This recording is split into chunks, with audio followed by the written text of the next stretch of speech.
Encounter লাগিব হয় ফাঁচি লাগিব। এগৰাকী দশম শ্ৰেণীৰ ছাত্ৰীগৰাকী অচেতন অৱস্থাত পথৰ কাষত উদ্ধাৰ।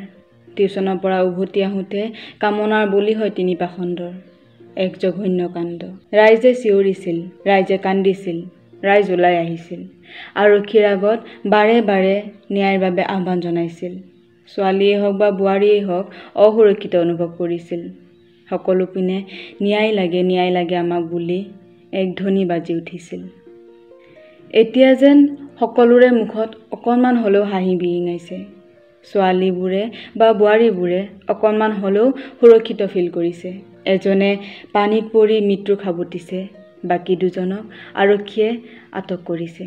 মানুহবোৰ সতৰ্ক হওক, প্ৰশাসনো আৰু বেছি ষ্ট্ৰিক্ট হওক, দোষীয়ে উচিত শাস্তি পাওক। লগতে ছোৱালীবোৰে এই ধৰ্ষণ কাৰ্যৰ বাবে কিয় ছোৱালী হৈ জন্ম পালোঁ বুলি আৰু পুনৰাই কান্দিব লগা। 16 দিনৰ মূৰত যোন দুজন পলাতক হৈ আছিলে, এই পলাতক দুজনক পুলিচ প্ৰশাসনে নগাঁও পুলিচে গ্ৰেপ্তাৰ কৰিবলৈ সক্ষম হৈছে।